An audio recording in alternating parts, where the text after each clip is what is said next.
What's going on, guys? My name is Ben. How are you guys doing today? And what I have for you today is a review of the Sony CFO-G50 CD radio cassette recorder. So this is basically a stereo system, or consider it as a boombox, whatever you guys want to see it as.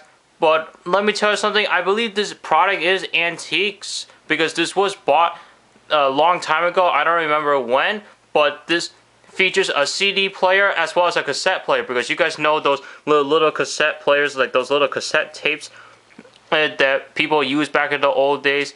Well, this is what it is, so you can tell this is an ancient product. So this will be considered more like an ancient review. So let's take a look at the device itself. So what you have here is your power button, your sleep button, your display antenna memory button right here. You have your minus button right here, as well as your positive button right here, as well as a radio band button right here, which these negative and positive buttons, they're basically to change the I believe the radio station or something.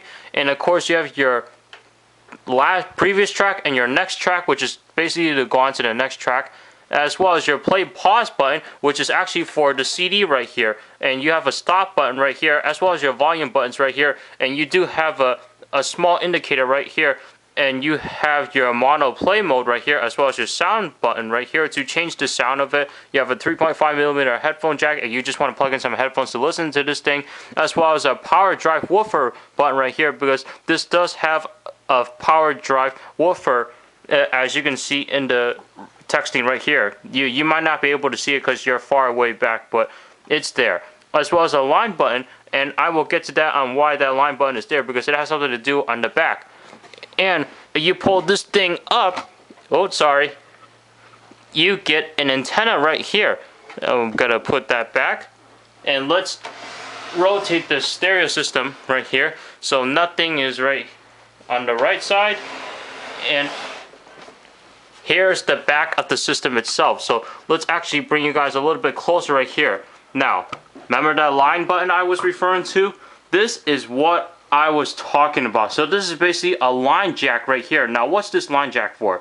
This line jack for is basically you can plug in other devices, so you can like stream the sound from your device all the way to the stereo system right here. For example, one time I used this was to plug in some composite audio plugs in there, and then I hooked up the Nintendo GameCube to it to play the sound through the stereo system right here, so I can use the cassette player right here to record some music from a video game. And of course, moving on to this side right here, you basically just have your power plug right there. So let's move out and actually rotate the system right here, or the stereo right here. And that's the size of the stereo system itself. And of course, here's an overview of the top of the system itself. So you have your CD player right here. So what you do is just push on this to open or close the CD drive right here. And that's where your CD is going to go. You just put it in, and then it'll spin, and then you can put it in. And of course, it has this little circular thing right here to hold the CD in place. And if we look over here, there's the traditional old style way of listening to music. So we would have this cassette player right here. Let's actually take a look at the buttons that you have right here.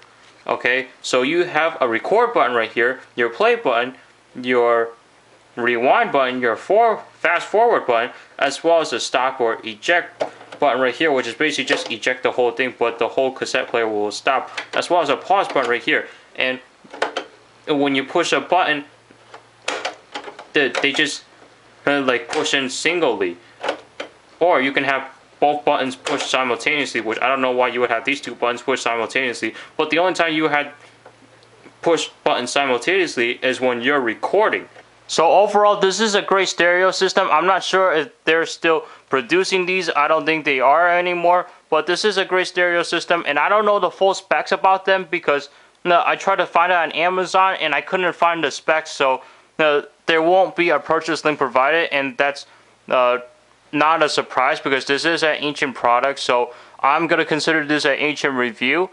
And this is a great stereo system, like I said. It sounds really great. And when you have this thing plugged in and it's on, when this button is all red, that means you're gonna get that bass kicking in, and then when it's off, you get no bass at all. And then when you push it once, it'll be halfway red, about this length right here, and then it'll have some sort of bass in there. And of course, you push it again, and then it's all red. You will really get that bass kicking in, and that's when your music will sound really great and really fantastic. So anyway, guys, if you like this video, click the like button down below, as well as subscribe to my YouTube channel for more videos like this.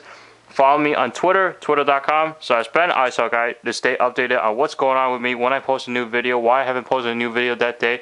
Am I busy? Am I not busy? And I will see you guys in the next video. You have a good day now.